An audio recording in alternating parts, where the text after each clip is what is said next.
నమస్తే, welcome to Leo news. Jaganmohan Reddy మొన్న జరిగిన ఎన్నికల్లో ఓడిపోయిన దగ్గర నుంచి ఆయన ఆంధ్రప్రదేశ్లో ఉండకుండా ఎక్కువ బెంగళూరులో ఉంటున్న విషయం మనందరికీ తెలిసిందే. ఆయనకి ఎప్పుడో రావాలి అనిపించినప్పుడు రావడం, కార్యకర్తలను రెచ్చగొట్టే ప్రయత్నం చేయడం, మరొక పక్క కూటమి ప్రభుత్వంపై నిందలేయడం పరిపాటిగా మారింది. అందులో భాగంగానే నిన్న చంద్రబాబు పై కావచ్చు, అలాగే కూటమి ప్రభుత్వంపై కావచ్చు జగన్మోహన్ రెడ్డి విరుచుకుపడ్డారు. మరి ఇక మీదట జగన్మోహన్ రెడ్డి 2.0ని చూడబోతున్నారు అని చెప్పి కూడా ఆయన హెచ్చరించడం జరిగింది. మరి 1.0లోనే రాష్ట్రం 20 ఏళ్ల వెనక్కి వెళ్తే మరి 2.0లో ఇంకా ఎలా ఉండబోతుందో అని చెప్పి కూడా ఇప్పుడు రాష్ట్ర ప్రజలందరూ చర్చించుకుంటున్న పరిస్థితి. ఇక ఆయన పార్టీ కార్యకర్తలను కూటమి ప్రభుత్వం ఇబ్బంది పెడుతోందని, ఎవరైనా ఇబ్బందులకు గురై బాధ అనిపిస్తే జగన్మోహన్ రెడ్డి జీవితాన్ని గుర్తు తెచ్చుకోవాలని కూడా ఆయన చెప్పడం అయితే జరిగింది. మరి ముఖ్యంగా పార్టీ నుంచి కూడా సీనియర్ నాయకులందరూ వెళ్ళిపోతున్న టైంలో జగన్మోహన్ రెడ్డి తీస్తున్నటువంటి కొత్త నాటకాన్ని ఎంతవరకు మరి ఆయన కార్యకర్తలు ప్రజలు నమ్మే అవకాశం ఉంది? ఆయన ఆరోపణలు చేస్తున్నట్టు కూటమి ప్రభుత్వం నిజంగానే సంక్షేమ పథకాలు అమలు చేయట్లేదా? ఇలాంటి విషయాలన్నీ కూడా తెలుసుకుందాం. మనతో పాటు ఉన్నారు సీనియర్ పొలిటికల్ అనలిస్ట్ అడిస్మల్లి శ్రీనివాస్ గారు. నమస్కారం అండి. నమస్కారం అండి. సార్, జగన్మోహన్ రెడ్డి గారికి మళ్ళీ మెలకు వచ్చినట్టుంది. ఆయన లండన్ తర్వాత మరి మళ్ళీ ఆంధ్రప్రదేశ్కి రావడం జరిగింది.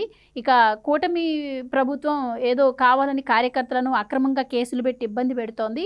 మళ్ళీ మా ప్రభుత్వం వస్తుంది, కంపల్సరీ నేను చట్టపరంగా ప్రైవేటుగా చర్యలు తీసుకుంటాను అని చెప్పి ఆయన హెచ్చరించడమే కాకుండా కూటమి ప్రభుత్వం సంక్షేమ పథకాలు అమలు చేయట్లేదని ఎప్పట్లాగే చెప్పారు.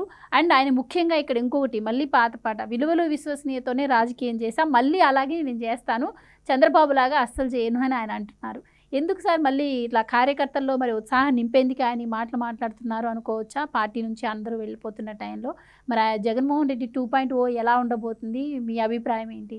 ఇప్పుడు 1.0 2.0 అనేటువంటి దానికి ఛాన్స్ ఉండదండి. ఇంకా ఇప్పుడు మీకు పార్ట్ 1 అటర్ ఫ్లాప్ అయిపోతే ఇంక పార్ట్ 2 ఎవడు తీస్తాడో? పార్ట్ 1 ఓ సినిమా ఉంటుందండి, పార్ట్ 1 పార్ట్ 2 ఎలా వస్తున్నాయి, సీక్వెల్స్ వస్తున్నాయి కదా. పార్ట్ 1 అటర్ ఫ్లాప్ అయిపోయి జనాలు పారిపోతున్నారు అనుకో, ఆ సినిమా దాని సీక్వెల్ తీస్తాడు ఎవడన్నా? ఇదే అంతే. ఇప్పుడు ఈయన పార్ట్ 1.0లోనే జనాలు ఇతను మీటింగ్లోనే కూర్చోవడానికి ఇష్టపడలేదు ఆ చివరి 2 ఏళ్ళు ఉన్నాయి. అతనికి మీకు చిన్న ఇది చెప్పాలి, అదుర్స్ సినిమా వచ్చిందా? అందులో కారుమంచి రఘు అని జబర్దస్త్ ఆర్టిస్ట్ ఒక ఆయన ఉంటాడు. వీళ్ళందరినీ ఒక చోట పట్టుకుంటాడు జూనియర్ ఎన్టీఆర్. పట్టుకున్నాడు, అన్నయ్య వీళ్ళందరినీ కాల్ చేసేసి నన్ను బందర్లో దింపేసి వెళ్ళిపో అన్నయ్య, నువ్వు కూడా బందర్ చూసినట్టు ఉంటుంది అంటాడు కదా సీను. వీడు జూనియర్ ఎన్టీఆర్ ఏదో చెప్తే అన్నయ్య అయితే నన్ను వదిలేసినట్టేనా అంటాడు. అంటే నీకు ఒళ్ళు కొవ్వెక్కిపోయి తెలుస్తలేదు కానీ నీకు బుల్లెట్ దిగి చాలాసేపు అయింది అంటాడు. అలాగే జగన్మోహన్ రెడ్డికి ఇంకా ఆ మందులు సరిగ్గా పనిచేయక ఇంకా అలాంటి మాటలు మాట్లాడతాడు కానీ అతని పని అయిపోయింది. అతను తోడు నీడ విజయసాయిరెడ్డి వదిలేసి వెళ్ళిపోయి అంటేనే ఇంకా అతను సీన్ సితారైపోయినట్టు లెక్క. ఒకటి, కార్యకర్తలను వేధిస్తున్నారన్నారు. ఎలాంటి కార్యకర్తలని? వర రవీందర్ రెడ్డి, ఇంటూరు రవికిరణ్, లేకపోతే బోరుగడ్డ అనిళ్ళు, వీళ్ళు అసలు మనిజన్మ ఎత్తినట్టేనా? మనిజన్మ ఎత్తిన వాళ్ళు మానవ మృగాలయ్యి, మానసిక రోగులు. వాళ్ళు ఎలాంటి మాటలు మాట్లాడారు? ఇంట్లో ఆడవాళ్ళని వాళ్ళని ఎంత దారుణంగా ట్రోలింగ్ చేశారు, ఎలాంటి భాష మాట్లాడారు వాళ్ళు ఇంకెళ్ళి చాలా మామూలుగా ట్రీట్ చేశారు. ఒక రకంగా చెప్పాలంటే ఇంకా ఆ పార్టీలో చాలామంది ఉన్నారు. వాళ్ళందరికీ కూడా వీళ్ళు రాడ్ బెండింగ్ చేస్తారు. ఏమైపోతారు వాళ్ళు? సరే, కార్యకర్తలు ప్రైవేట్ కేసు పెట్టు, ప్రైవేట్ కేసు ఏమవుద్ది? ప్రైవేట్ కేసు పెడితే ఏమవుద్ది? వాళ్ళు తెలియదా నీకు ఉన్న జ్ఞానం? నీక కోడి బుర్ర ఉన్నా నీకు ఎంత తెలివితేటలు ఉంటాయి, వాళ్ళకి ఎంత తెలివితేటలు ఉంటాయి. ఇప్పుడు ఏదో సినిమాలో ఒక ఆయన అంటాడు, చపాతీ తినే నీకెన్ని తెలివితేటలు ఉంటే మాకెన్ని తెలివితేటలు. ఇంక జెంటిల్మెన్ సినిమాలో వాళ్ళు బంగారం గుట్లోకి వెళ్తారు. బంగారం గుట్లోకి వెళ్ళినప్పుడు వీళ్ళు దొంగలని తెలిసాడు, ఫోన్ చేస్తారు పోలీసులకి. సార్ కాసేపు కూర్చోండి సార్, కూల్ డ్రింక్ తాగండి అంటే, ఏం పోలీసులు వచ్చేదాకా ఆగమంటావా అంటారు. గౌండర్మన్ అయిన తమిళ యాక్టర్ ఆడు అంటాడు ఒకటప్పుడు, ఈ చపాతీ తిని నీకేని తెలివితేటలు మాకేని ఉంటారు, మొత్తం డబ్బులు తీయని పట్టుకుపోతారు. అలాగా ఈ జగన్మోహన్ రెడ్డి గ్యాంగ్ ఏదో లక్కీగా రోడ్డు మీద డబ్బులు మూట దొరికినట్టు అధికారం దొరికింది. వాళ్ళు బాగు పోయినందుకు జనాలు ఏదో ఫోన్లే అని వాళ్ళ అమ్మ చెల్లి అందరూ వచ్చి అడుక్కుంటే సిగ్నల్ దగ్గర డోర్ పెడతాం, అద్దాలు కారు అద్దాలు కొట్టి అడుగుతారు కదా, ఇరిటేట్ చేస్తారు. ఆ టైం అడుక్కుంటే పారేసారు ఓట్లు. ఒకసారి అధికారం వచ్చింది, దాన్ని సక్రమంగా వినియోగించకుండా ఇంకా 1.4లో వీళ్ళందరికీ నరకం చూపించి ఇంకా 2.1 నేను మళ్ళీ వస్తాను 30 ఏళ్ళు ఉంటానంటే నువ్వు 86 ఏళ్ళు దాకా ఉంటావు నువ్వు. ఇంకానే ఇప్పటికే 6 నెలలు ఓడిపోయిన తర్వాత 6 నెలల్లో రాష్ట్రంలో ఎంతసేపు ఉన్నావో, యలహంకలో ఎంతసేపు ఉన్నావో, లండన్లో ఎంతసేపు ఉన్నావో, ఎన్ని రోజులు ఉన్నావో చూసుకో ఒకసారి. 7 నెలల అయిందర లేచింది, ఇప్పుడు వచ్చావు ఇక్కడ. అతను ఒకసారి ఏం చేయాలంటే నువ్వు సమీక్ష చేసుకో. పెద్దిరెడ్డి ఇలాకాలో ఏం జరిగింది, అడవిలో ఆ గెస్ట్ హౌస్లు ఏంటి, అడవిలో ఆ మార్గాలు ఏంటి, ఎర్రచందనం ఏమైపోయింది, ఎర్రచందనం దందాలు ఏంటి, తిరుమల తిరుపతి దేవస్థానం ఏం జరుగుతుంది, ఏం జరిగింది, ఇప్పుడు ఏం జరుగుతుంది, ఋషికొండలో ప్యాలెస్, వీటి గురించి మాట్లాడే వివరణి జనాలకి. ఋషికొండ ప్యాలెస్ ఎందుకు కట్టావో చెప్పు, నువ్వు ఇసుక దందా గురించి చెప్పు, ఇప్పుడు ఫ్రీగా ఇస్తున్నారు, నువ్వు ఎందుకు ఇవ్వలేకపోయావు చెప్పు. మద్యం నువ్వు నీ ఇంట్లో వండే సాంబార్ రసంలాగా పెట్టి అమ్మేసి మొత్తం డబ్బు 50,000 కోట్లు కొలగడానికి లెక్క చెప్పు ముందు. ఆ వాసుదేవుడు చెప్పాడు, మిథున్ రెడ్డి ఉన్నాడంటే అందులోను, కసిరెడ్డి వాడు ఉన్నాడు, వీళ్ళందరూ శుభ్రం కొలగొట్టేసిందని లెక్క చెప్పి ఇచ్చి వెనక్కి ఇచ్చేసి అప్పుడు రా 2.0కి. నీలో పరివర్తన పశ్చాత్తాపం కలగాల, నువ్వు మారు మనసు పొందాలా, నేను చేసిన తప్పే అని చెప్పాలి, క్షమాపణ కోరుకోవాలి జనాలని.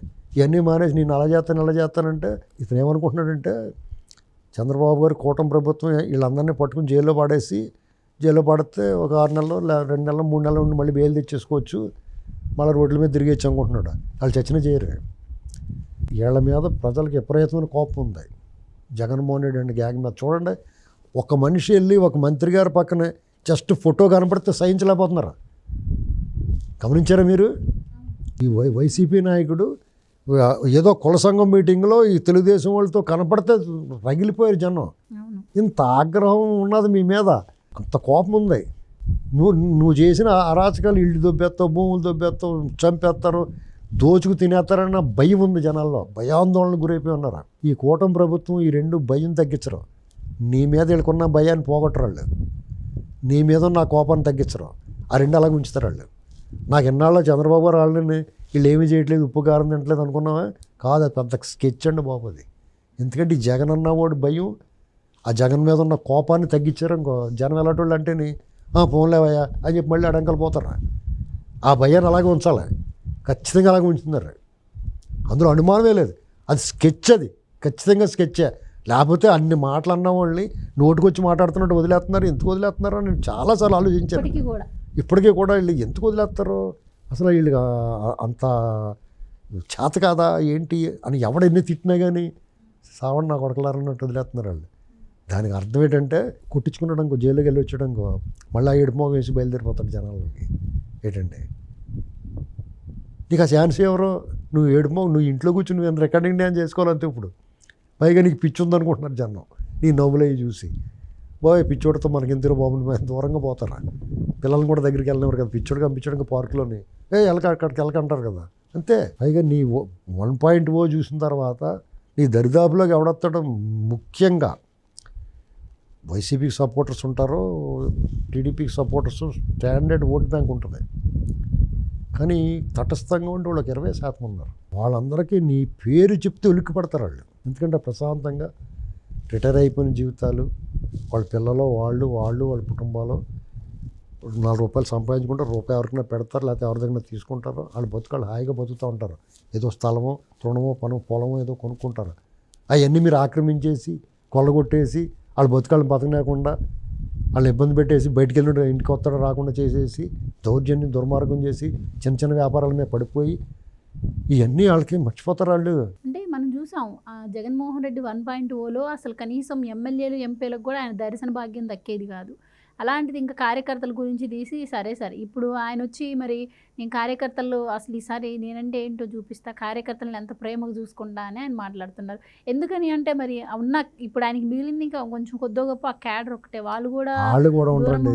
ఇప్పుడు మీకు ఆ మాట కూడా చెప్పకపోతే అని వస్తారని అంటున్నాడు అంతే.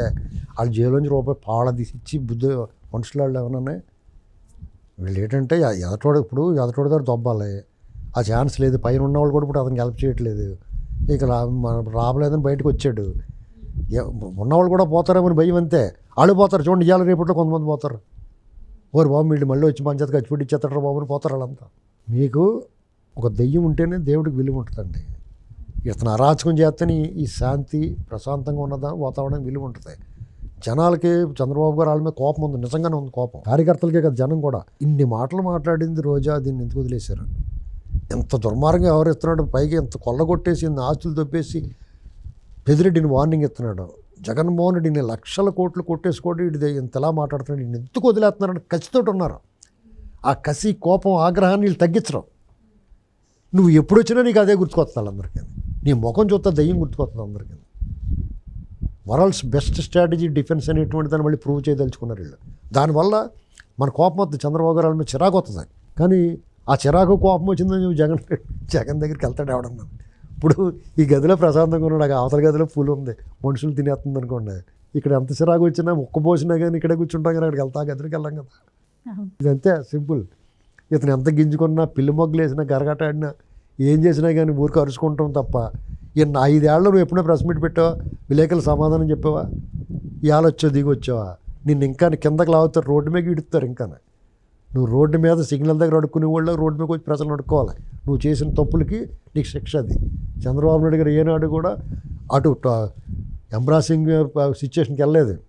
ఎప్పుడు కూడా అందరికన్నా ఉన్నతం అనుకోలేదు, అందరికన్నా హీనంగా ప్రవర్తించలేదు. ఆయన ఎప్పుడు ఒకేలా ఉన్నాడు. ఆయన చూసి నేర్చుకోవాలి నువ్వు. ఆయన కేస్ స్టడీ రాజకీయాల్లో. ఓడిపోయిన మరుక్షణం నుంచి నువ్వు చేసిన అరాచకాలకు వ్యతిరేకంగా పోరాడాడు, నువ్వు పారిపోయావు. పైకి వీళ్ళు ఏం అరాచకం చేయట్లేదు, నీకు అవకాశం ఎవరు వీళ్ళు. నువ్వేం చేసావు? ప్రజావేదిక కూలగొట్టు, అమరావతిని ఆగం చేసావు, పోలవరం ఆపేసావు, స్టీల్ ప్లాంట్ అమ్మేసుకుంటే పర్లేదు అన్నావు, రైల్వే జోన్ అయితే ఇవ్వండి లేదు మానేయండి అన్నావు. నీ ఇష్టమైనట్టు చేసావు. వీళ్ళు అలా కాదు కదా, స్టీల్ ప్లాంట్ పెట్టించేస్తున్నారు. ఇప్పుడు బ్రహ్మాండంగా దాన్ని పెట్టుబడి కూడా తీసుకొచ్చేసారు, రైల్వే జోన్ వచ్చేసింది, పోలవరానికి నిధులు సమకూర్చారు వాళ్ళు, అమరావతికి ఇస్తున్నారు, అప్పులు ఇప్పించేస్తున్నారు, వరల్డ్ బ్యాంక్ కూడా మేమిస్తాం అని వచ్చేస్తున్నారు, పోలమ్మంటే వాళ్ళందరూ ఉన్నాయి. అది కాకుండా ప్రైవేట్ పెట్టుబడులు వచ్చేస్తున్నాయి, వైజాగ్ అంతా ఐటీ అప్ చేస్తున్నారు. ఈ సంవత్సరం ఆఖరికి నీ బుర్రపాడైపోతుంది. నువ్వు రోడ్డు మీద వస్తే పిచ్చోళ్ళే చూస్తారు నేను ఇంకానే. ఇప్పుడు కాబట్టి ఇలా మాట్లాడుతున్నా, వీళ్ళకి ఎంత కొంత కోపం ఉంది. 2025 డిసెంబర్ నాడు చూడండి పరిస్థితి, ఫుల్ యాక్టివిటీస్ వచ్చేస్తాయి రాష్ట్రం అంతా. ఫుల్ ఎవరికాడికి ఇతను చెప్పి మాట వినడం ఖాళీ ఉండదు ఎవరికన్నా. ఇసుక ఫ్రీగా ఉంది, నిర్మాణ రంగం ఆల్రెడీ ఊపందుకుంది. ఎప్పుడైతే ఇన్ని వేల కోట్లు పెట్టుబడి లాంచ్ అయిందంటే యాక్టివిటీస్ పెరిగిపోతుంది. యాక్టివిటీస్ ఎప్పుడైతే పెరిగినాయో పన్నుల రూపంలో ఇప్పుడు డబ్బు వస్తుంది. 80,000 కోట్లు లాంచ్ అవుతుంది. ఇప్పుడు జిఎస్టీ ఎంత అవుతుంది, అంత ఖర్చు పెడితే ఇక్కడ ఆ డబ్బంతా వీళ్ళకి సంక్షేమానికి వాడతాడు. సంపద సృష్టించడం అంటే అది. ఈ బుర్ర తక్కువడికి అది తెలియదు. ఏంటండి అప్పులు తెచ్చి డబ్బులు పంపిస్తాం ఇదే అనుకుంటున్నాడు పరిపాలన అంటే. పరిపాలన ఎలా ఉంటుందో ఇది వరకు చూసి నేర్చుకోవచ్చు. ఒకవేళ నీకు అప్పుడు నీకు అంత బుర్రలేదు కాబట్టి ఇప్పుడు చూడు ఎలా చేస్తున్నాడో. 5 ఏళ్ళు కేంద్రంలో ఉప్పు నిప్పి కింద ఉండి నీలాంటి దొంగోడితో కూడా సావాసం చేశారు చంద్రబాబు గారిని నడచడానికి వాళ్ళు. అలాంటి వాళ్ళు ఇవాళ 9 గిరిటి అంటించేసుకున్నారు వాళ్ళు. నువ్వు విడదీయగల వాళ్ళని. పైగా నీ బూట్పాలు ఇచ్చేసి వాడు కూడా నీ దగ్గర నుంచి మానేసాడు. వాళ్ళ దగ్గరికి వెళ్ళి ఎప్పుడు బూట్పాలు ఇచ్చేసి లైన్లో పెట్టి వాడు ఉండి కూడా బ్రోకరు ఆడు కూడా నిన్ను వదిలేసిపోయాడు. ఇంక నీ తల్లి లేదు, నీ వెనకాల నీ చెల్లి లేదు, నీ బ్రోకర్ గడు లేడు. రేపు మాపో మేము బాబాయ్ మర్డర్ కేసులు ఇంకోటి పోతాడు లోపలికి. అమ్మా లేరు నానా లేరు ఏదో యాక్ నిరంజన్లో పాడుకుంటూ కూర్చోవాలి నువ్వు. ఏంటండి దానికి 2.0 మళ్ళీ 3.0 ఇలాంటి నీ వాటానికి ఇది ఎక్కువ. నీ చాలా ఎక్కువ ఇచ్చేసారు ప్రజలు. నీ అర్హతను మించి నీకు ఇచ్చేసారు. అతను ఎంత మూసు కూర్చుంటే అంత మంచిది. అతను మాట్లాడే కొలిది జనాలకి ఇంక వికారం వస్తుంది. నువ్వు అన్నట్టుగా చంద్రబాబు గారి మీద కోపం అవుతుంది. నువ్వు మాట్లాడుతున్నప్పుడు నిన్ను ఎందుకు కొడతలేదని కోపం అవుతుంది. అంతకు మించి జరగదు. Thank you so much. Please subscribe to Leo News for more videos.